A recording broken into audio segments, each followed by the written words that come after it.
Al disparar los cañones contra Fort Sumter en abril de 1861, el gobierno federal contaba con unas 500,000 armas de hombro en arsenales del norte. Alrededor del 80% eran armas de ánima lisa calibre 69. Los estados del sur tenían solo un tercio de las armas largas, muchas extraídas de arsenales federales, y la mayoría eran mosquetes de ánima lisa. Estas incluían viejos mosquetes de chispa Springfield modelo 1816 y 1822, algunos de los cuales habían sido convertidos al sistema de percusión y otros no. Y mosquetes modelo 1842, fabricados originalmente como armas de percusión. Ambos bandos podían reclutar más tropas y armarlas rápido, y hubo un gran esfuerzo por conseguir la mayor cantidad de armas posible. Millones de mosquetes, rifles, carabinas y revólveres serían luego entregados a los soldados de la Unión y la Confederación. La guerra civil llevaría a avances dramáticos en las armas de fuego y la evolución de las armas de fuego.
Aunque muchos soldados usaban mosquetes de chispa de generaciones anteriores convertidos al sistema de percusión, eso no significaba que les gustara. El teniente John Meade Gould, del 1er Regimiento de Maine, relató su experiencia cuando terminaban los primeros 90 días de enlistamiento, poco después de la primera batalla de Bull Run. El 30 de julio, el 6º de Maine llegó a nuestro campamento e intercambió mosquetes con nosotros. Nos dieron los viejos mosquetes de chispa lisos, modificados a un mecanismo de percusión, y se entendía que eran más peligrosos para el usuario y su compañero de la derecha que para el enemigo. Oímos que nos darían incentivos para reengancharnos, sobre todo un nuevo uniforme azul y mosquetes Springfield como los que perdimos. Esos mosquetes Springfield eran armas muy valoradas entre los soldados. El mosquete Springfield modelo 1842 era de calibre 69, de ánima lisa, originalmente fabricado con un mecanismo de percusión. Fue el primer mosquete del ejército estadounidense fabricado en los arsenales de Springfield y Harper's Ferry. El mosquete modelo 1842 fue desarrollado un año después del fusil, modelo 1841. Eso era el arma de hombro estándar para la infantería de los Estados Unidos. Los rifles en ese momento se consideraban un arma especializada. De hecho, este es un arma de ánima lisa. Muchas de estas armas fueron luego reperforadas para una bala cónica. Fueron estriadas y se les colocó una mira trasera. Este es un arma de avancarga estándar. Utiliza una baqueta para empujar la carga principal por el cañón. También es un arma de percusión, ya que utiliza una cápsula de percusión para encender la carga principal. El modelo 1842 era un arma sumamente robusta y atractiva, y permaneció en los arsenales de Estados Unidos hasta la Guerra Civil. Muchos de estos Springfield modelo 1842 fueron entregados a los primeros voluntarios y algunas unidades del ejército de Estados Unidos los tuvieron hasta 1863. La guerra todavía se peleaba hombro con hombro en tácticas lineales, formaciones lineales durante la guerra con México. y el rifle no era adecuado para eso. Aunque los mosquetes de ánima lisa no tenían el alcance ni la precisión de los rifles, podían cargarse y dispararse mucho más rápido que los rifles de avancarga disponibles al inicio de la guerra. Para compensar la baja precisión de los mosquetes de ánima lisa, los soldados frecuentemente cargaban los mosquetes con una combinación de una bala pesada de plomo y varias piezas de perdigones. Esta carga de bala y perdigones era devastadoramente efectiva a corta distancia. Jacob Dawson Cox fue senador republicano de Ohio y luego general de brigada en la milicia de Ohio. Tras analizar los avances recientes en armas de fuego, Cox escribió: La influencia del ejército regular solía oponerse a esas innovaciones. No una vez, sino frecuentemente, los oficiales del ejército regular me argumentaron que el viejo mosquete de ánima lisa con cartucho de perdigones y bala era el mejor arma que nuestras tropas podían desear. Pasamos la guerra con un mosquete de avancarga. La brigada irlandesa del general Thomas Mahar, formada principalmente por inmigrantes irlandeses de regimientos de Nueva York, usaba casi solo mosquetes de ánima lisa, modelo 1842. Esto siguió después de que fueran retirados de la mayoría de las unidades en 1862. Mahar prefería el mosquete de ánima lisa sobre los rifles, precisamente por la efectividad de la carga de perdigones y bala. La brigada irlandesa mostró la eficacia de los mosquetes de ánima lisa con perdigones y bala en Gettysburg ante la carga de Pickett.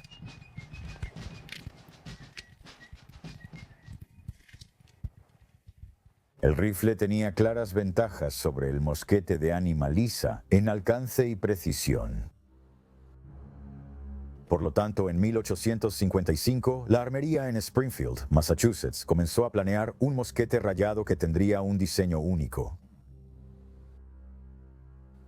El rifle, modelo 1855 de calibre 58, fue una variación de los mosquetes de calibre 69 que las armerías de Estados Unidos producían desde hace décadas. Las pruebas del ejército mostraron que los rifles de calibre menor eran más precisos con las nuevas balas Minié. El modelo 1855 era un rifle de avancarga con un sistema de disparo inusual. El nuevo cebador de cinta Maynard se usaba en lugar de las cápsulas de percusión, que en sí mismas eran una mejora bastante reciente sobre los sistemas de chispa que se habían utilizado durante siglos. Un dentista llamado Eduardo Maynard desarrolló el cebador de cinta como una manera económica de contener el mercurio de fulminato que se encendería al ser golpeado, encendiendo a su vez la pólvora para disparar la bala. El cebador de cinta se veía y funcionaba de manera muy similar a las tiras de fulminantes que se usan en las pistolas de juguete. Al disparar, la cinta avanzaba y quedaba lista para el siguiente tiro. Desafortunadamente, fue poco confiable en la práctica. La cinta fallaba casi la mitad de las veces al disparar por su sensibilidad a la humedad. Sin embargo, el modelo 1855 sería uno de los fusiles de hombro más comunes en la guerra civil. Pero eso no significa que fuera muy apreciado. El teniente John Meade Gould, cuyo regimiento recibió la promesa de fusiles Springfield al reengancharse, escribió sobre recibir el modelo de 1855. Todo el regimiento tenía el mosquete Springfield rayado calibre 58 con el aditamento de cebador Maynard, un artilugio que, hasta donde sabemos, nunca se usó durante la guerra y creo que fue eliminado de todos los mosquetes fabricados después de los primeros miles. El Dr. Maynard fundó la compañía de armas Maynard, que contrató a la compañía de armas de Massachusetts para producir un rifle de retrocarga de su diseño. Aunque no se produjeron en cantidades cercanas a las de los rifles Springfield de avancarga, eran muy bien valorados. El manual de campo confederado listaba la carabina Maynard como arma oficial del ejército confederado. Muchos soldados confederados llevaban estas armas, llamándolas simplemente rifles Maynard. Un oficial de artillería, el capitán L. Jacqueline Smith, informó a su coronel después de inspeccionar algunas compañías cerca de Tallahassee, Florida, en febrero de 1864. El informe del capitán Smith resalta la variedad de armas que podía tener una compañía. Compañía 1 Caballería del sur de Florida, Capitán Paramore, armada con rifles Maynard 40, rifles Mississippi 6, rifles Enfield 5, carabinas Hall 7, escopetas de 2 cañones 5. La compañía cuida sus armas, pero los caballos no estaban tan bien mantenidos.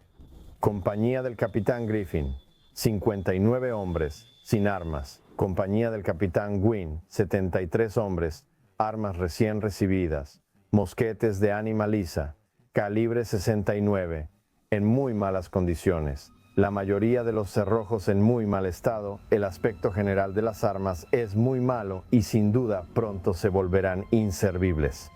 Cito, Capitán Simmons, Compañía G, armados con rifles Maynard y sables, armas en buen estado, bien cuidadas, pero solo tienen 5 cartuchos de munición. Ninguna de las compañías armadas con rifles Maynard puede conseguir un suministro de munición debido a su carácter peculiar. Los problemas con el cebador de cinta Maynard llevaron a su eliminación en el siguiente modelo de Springfield. El fusil de avancarga Springfield modelo 1861 fue el arma larga más usada por el ejército de la Unión. También sería popular entre los confederados cuando podían hacerse de uno. El nuevo modelo conservaba el cañón 58, pero cambiaba el cebador de cinta por cápsulas de percusión individuales, recargadas en cada disparo. Este sistema de percusión era más lento, pero mucho más confiable. El modelo de 1861 también agregó una mira trasera para aumentar la precisión.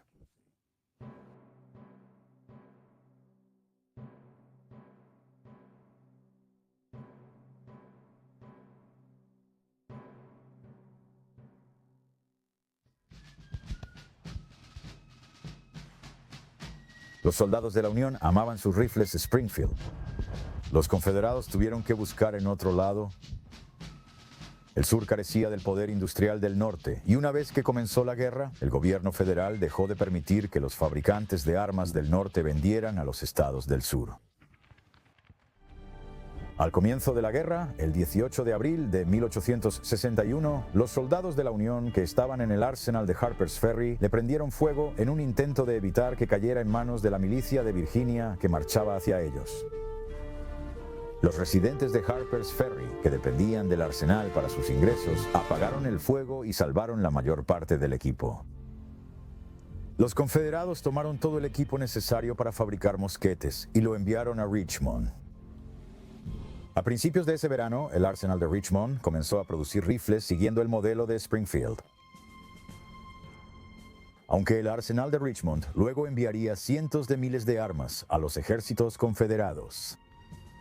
Principalmente serían armas de fuego recuperadas y reparadas de los campos de batalla. El arsenal de Richmond nunca pudo producir más de 1.500 rifles en un solo mes. La Confederación tendría que buscar armas en otro lugar. Y pronto. Los gobiernos de la Unión y de la Confederación tendrían que comprar armas en el extranjero, especialmente en los primeros años de la guerra, pero los rebeldes se dieron cuenta de eso primero.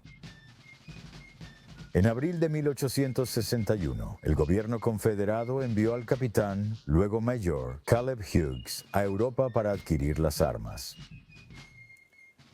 Hughes trabajó incansablemente para encontrar fuentes de armas y municiones. La Confederación no tenía crédito internacional, pero Hughes compró armas con el rey algodón. Literalmente millones de libras de algodón se intercambiaron por las armas que necesitaba la Confederación. En su diario del secretario rebelde de guerra, publicado tras la guerra, el secretario J. B. Jones mencionó a Hughes y otros agentes de compras. 23 de agosto de 1861. No han llegado armas de Europa, aunque nuestro agente informa que varias fábricas están trabajando. El agente estadounidense contrató el resto. Parece que todo el mundo está en el mercado comprando armas. El señor Dayton, ministro de Estados Unidos en París, compró 30.000 mosquetes de chispa en Francia y nuestro agente busca permiso para adquirir algunos. Según los estadísticos franceses, el mosquete de percusión y rayado no causa más muertes en batalla que el antiguo mosquete de chispa de Animaliza. Esto puede deberse al hecho de que con este último se busca un alcance más corto.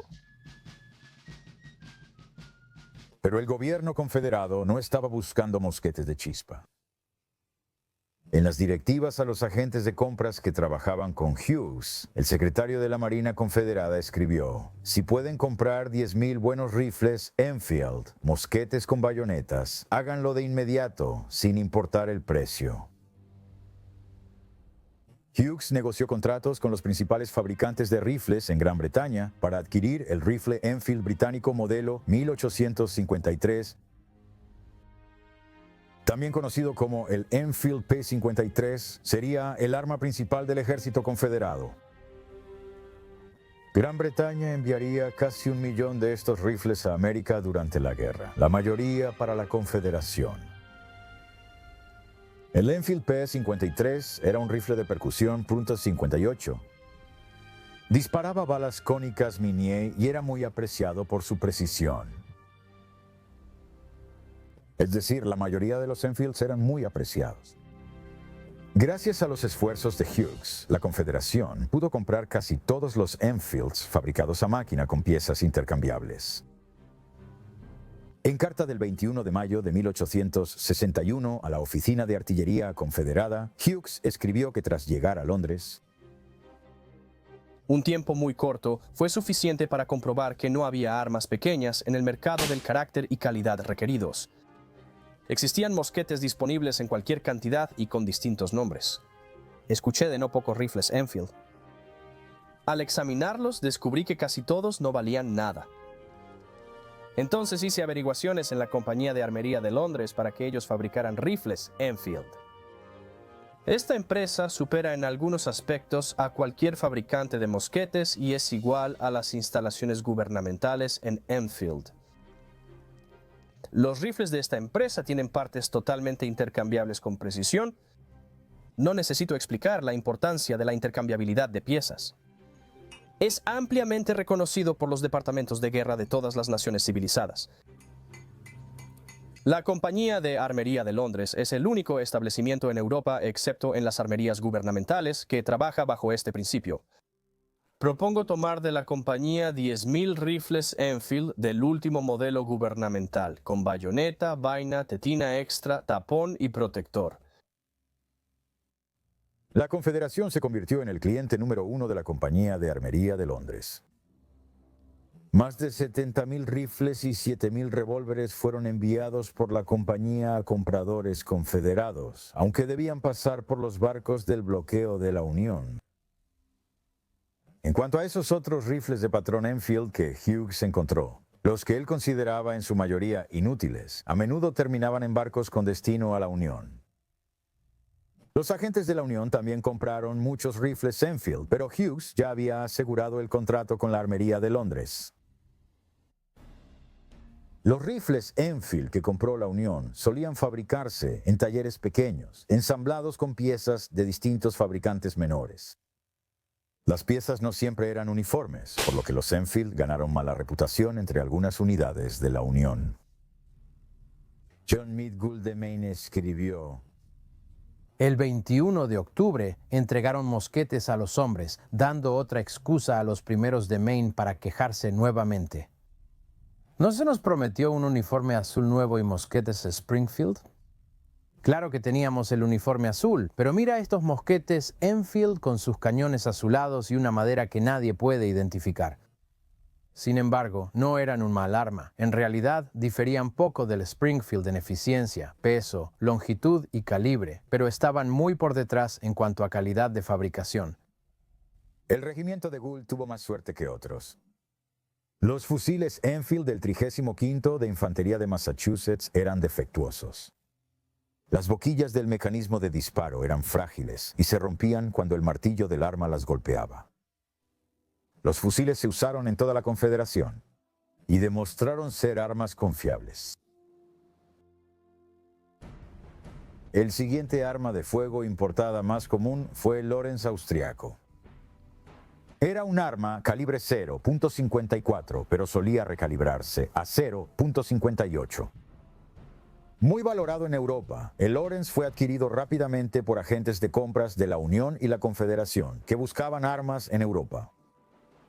Más de 225,000 fueron comprados por la Unión y 100,000 por la Confederación. Leandro Stilwell, un soldado del 61º Regimiento de Infantería Voluntaria de Illinois, escribió: Habíamos terminado con el mosquete austriaco. Era de longitud media, con una culata de nogal color marrón claro y era un arma muy peligrosa. En ese momento, la mayoría de las tropas occidentales usaban mosquetes importados de Europa. Muchos regimientos usaban mosquetes belgas antiguos, pesados, incómodos y poco efectivos. Nos alegró recibir a los austriacos y estábamos orgullosos de ellos. Los usamos hasta junio de 1863 cuando los entregamos y recibimos el mosquete Springfield modelo 1863. No era tan pesado como el austriaco, tenía un aspecto más elegante y era un arma de fuego muy eficiente. Cargar y limpiar armas de fuego en el campo podía ser una tarea difícil y peligrosa. La gran variedad de armas, calibres, mecanismos de disparo y municiones no facilitaba las cosas. John Meade Gould de Maine describió cómo los hombres de su regimiento cargaban sus armas. En nuestro regimiento teníamos el cartucho de sobrecombustible fabricado por Johnson y Dow en Nueva York, que se coloca entero en el mosquete sin necesidad de romper el papel. Por lo tanto, nuestro disparo era rápido en comparación con lo que era común con las armas de avancarga. Algunos de los hombres decían que cargaban dejando caer el cartucho y golpeando el mosquete con fuerza contra el suelo, y el impacto hacía que el cartucho se acomodara. Pero el proceso variaba según las armas y las unidades. La acumulación de pólvora negra en los rifles era un problema constante. Una solución fue crear balas más limpias. Desarrolladas por Elias Williams, estas tenían un disco delgado de zinc adherido a la base de la bala. Al disparar, el disco de zinc raspaba el cañón. Las primeras municiones llegaron a las tropas de la Unión en 1862. El modelo Springfield de 1861 fue actualizado en 1863. Se hicieron mejoras menores a este mosquete de ánima rayada ya confiable, incluyendo nuevas abrazaderas ovaladas, una nueva baqueta y un cerrojo endurecido por cementación. El regimiento de John Meade Gould recibió los Springfield en enero de 1864. Teníamos el modelo de 1863 del mosquete Springfield de ánima rayada y avancarga, como la mayoría de las armas de infantería, que se diferenciaba de los anteriores en varios detalles, como abrazaderas más pesadas y sin cebador Maynard. Fue el mejor mosquete que tuvimos. Hasta ahora hemos visto principalmente armas largas de la Unión y la Confederación, pero las armas de mano también eran muy apreciadas. El revólver más usado en la Guerra Civil fue el Colt Army Model 1860 40 calibre. Más de 125,000 fueron comprados a Colt por la Unión y enviados a las tropas en el campo de batalla. En los meses previos a la guerra, algunos estados del sur se abastecieron de armas de Colt y otros fabricantes, pero el gobierno federal puso fin a eso después del estallido de las hostilidades. El revólver Colt Army de avancarga, acción simple y 6 tiros, era preciso hasta 100 yardas. El modelo Colt Navy de 1861 era similar al revólver Colt Army de 1860, pero con un cañón ligeramente más corto y menos retroceso. El revólver Colt Navy modelo 1851 se llama Navy no porque estuviera destinado a personal de la Marina, sino porque tenía un motivo naval grabado en el cilindro. Esta pistola en particular es calibre 0.36. y es un revólver de percusión porque utiliza cápsulas fulminantes para disparar. Puedes cargar esta pistola con pólvora y balas sueltas, pero también puedes usar un cartucho de papel o lino ya preparado. Para cargar esta arma es realmente muy sencillo. La pones en media arma. Un clic del martillo liberará el cilindro para que gire libremente. Debajo del cañón, en este pivote articulado, hay una baqueta. Solo la quitas del soporte bajo el cañón y ya puedes moverla. Tú la moverás hacia arriba y cargarás la pólvora y la bala en cada cilindro mientras lo giras. Vas a empujar eso hacia abajo con el prensador. Así.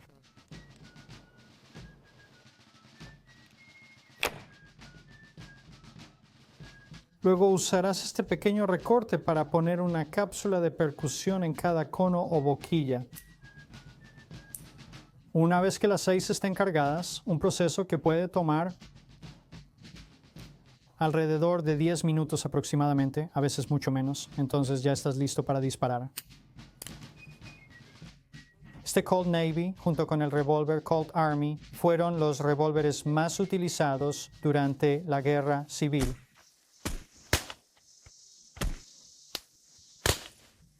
Las armas eran muy valoradas y difíciles de obtener, salvo para la caballería y oficiales. John Meade Gould de Maine escribió sobre una experiencia que demostraba el valor de un arma que podía disparar 6 veces sin recargar. La historia de Walton fue contada por los ciudadanos como breve. Él iba muy rezagado cuando la caballería rebelde atacó a los rezagados.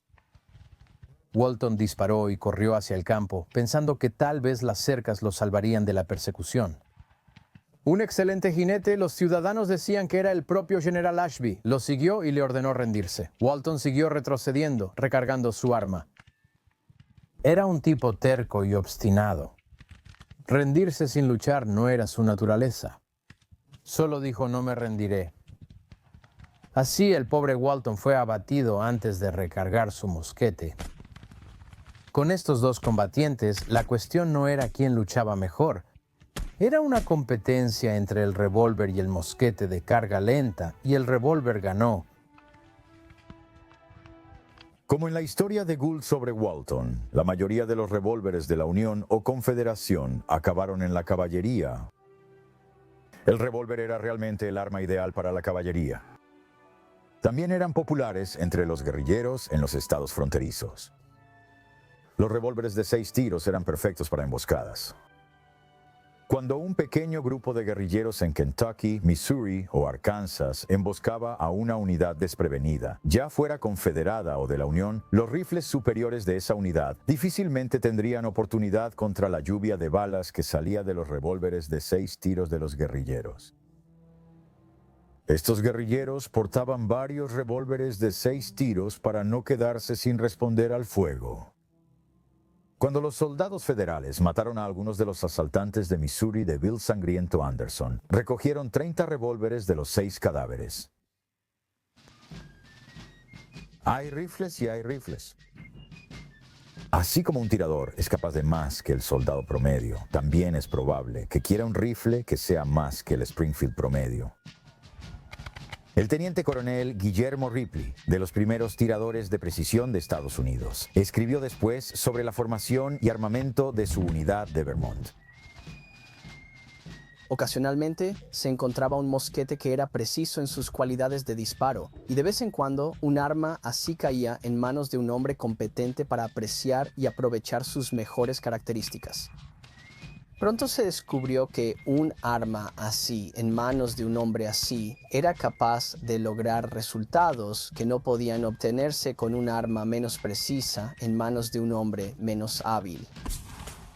Para remediar esta situación, Y para asegurarse de que las mejores armas disponibles estuvieran en manos de los hombres más capacitados para usarlas eficazmente, el Departamento de Guerra decidió, a principios del verano de 1861, que se organizara un regimiento que se llamaría Primer Regimiento de Tiradores de Precisión de los Estados Unidos y que estaría compuesto por los mejores y más expertos tiradores de rifle en los estados del norte.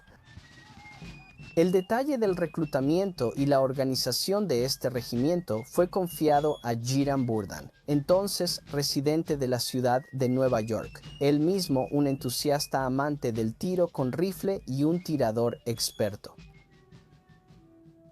Se seleccionó a los mejores hombres y se realizó una demostración de habilidad que quizás nunca antes había sido igualada. El presidente Lincoln mismo participó en los disparos usando un rifle que pertenecía al cabo H.J. Peck de la compañía de Vermont. Ripley señaló que originalmente los hombres iban a proporcionar sus propios rifles, armas finas diseñadas para disparos precisos en los campos de tiro. Pero luego se decidió que estas armas no eran adecuadas para las exigencias del combate. A pesar de la oposición del jefe de artillería, los francotiradores de Hiram Burdon finalmente recibieron sus rifles Sharps en la campaña de la península en Virginia en mayo de 1862. Se fabricaron 2.052 rifles Sharps calibre 52 de retrocarga, modelo 1859 para los hombres de Burdon, quienes los adoraban.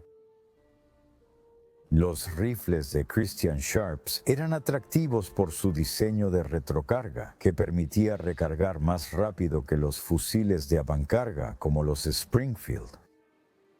El Sharps usaba un diseño de bloque descendente para cargar por la recámara.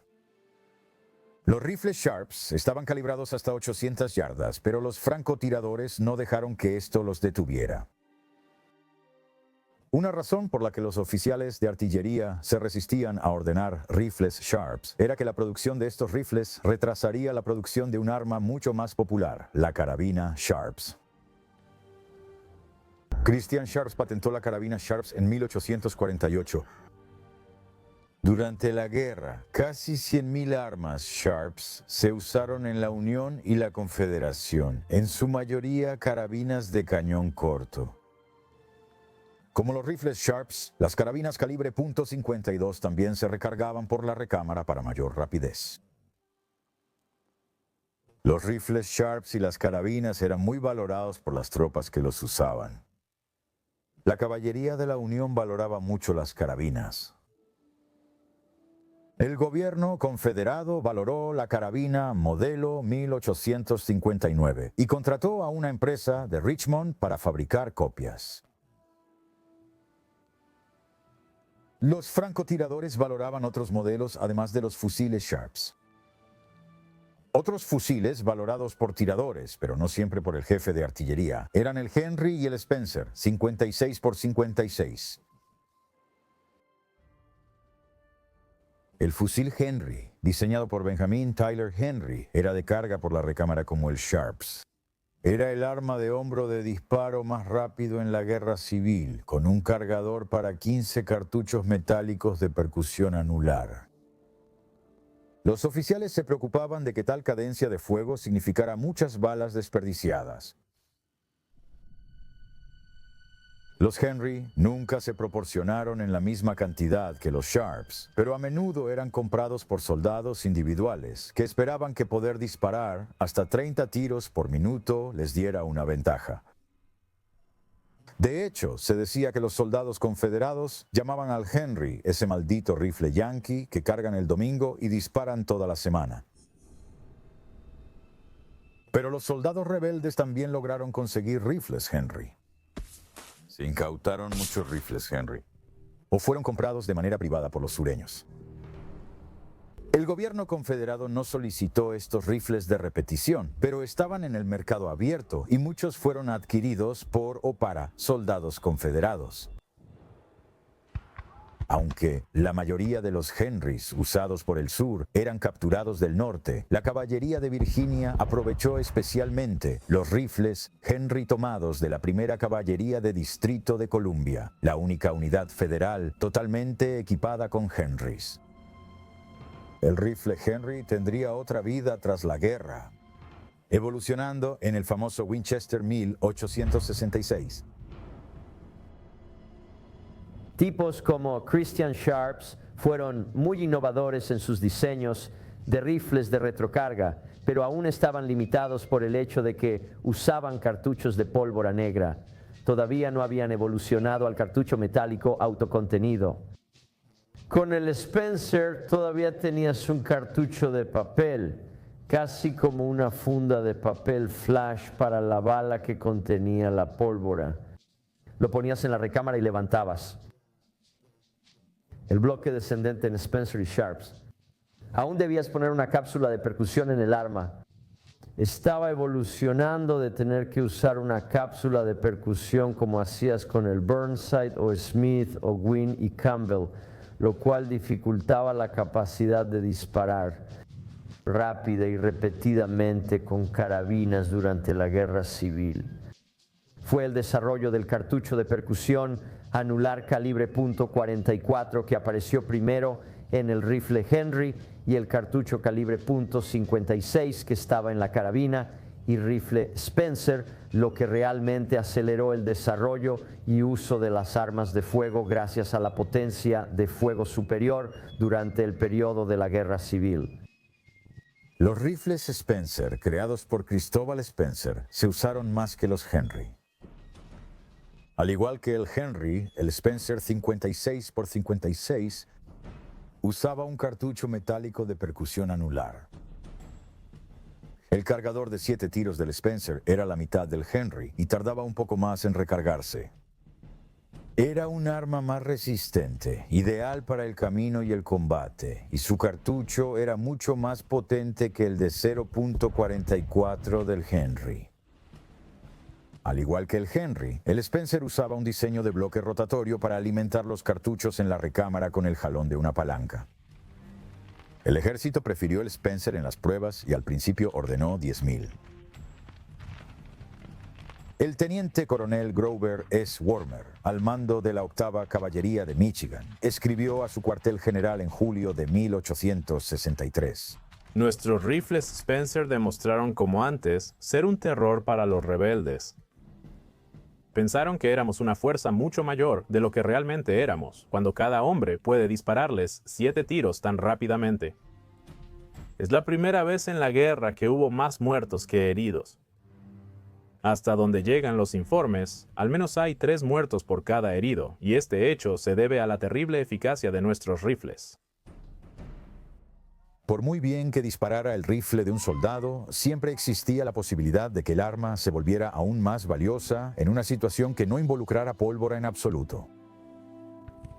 Cuando el enemigo está justo encima de ti, no siempre tienes tiempo de cargar tu arma, especialmente si viene gritando hacia ti como parte de una carga de bayoneta.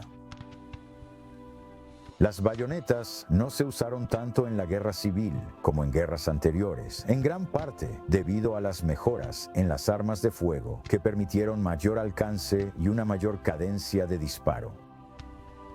Ya habían pasado los días en que 2 ejércitos se enfrentaban a 50 yardas, disparando mosquetes de ánima lisa para debilitar al enemigo, para luego entrar en un combate mortal, cuerpo a cuerpo, con bayonetas. Pero seguían usando bayonetas. Eran excelentes portavelas, con las puntas clavadas en el suelo y la vela sostenida en el casquillo. Y también podían usarse como una pala en caso de necesidad para cavar trincheras o letrinas. Pero su uso militar no había desaparecido. El uso más famoso de la bayoneta en la guerra civil fue en la defensa de Little Round Top en Gettysburg. El 20º de Maine fue asignado para defender Little Round Top, bajo el mando del general de brigada Joshua Chamberlain. Habían repelido repetidos ataques del 15º de Alabama y estaban críticamente bajos de municiones. Chamberlain ordenó una carga con bayoneta, lo que hizo huir y capturar a los rebeldes, ganándose así la medalla de honor. La guerra civil estadounidense cambiaría las armas de fuego y las innovaciones en armas de fuego cambiarían la guerra. La explosión de armas modernas que surgió de la guerra cambiaría el viejo oeste estadounidense. Y el viejo oeste estadounidense crearía un arquetipo mítico, el vaquero pistolero, que afectaría para siempre la visión del mundo sobre las armas y la evolución de las armas de fuego.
Gracias por vernos. Si quieres que hagamos más contenido histórico como este, dale like, comenta y comparte este video con otros aficionados a la historia. Y por supuesto, asegúrate de suscribirte para ayudar a que la historia siga sucediendo.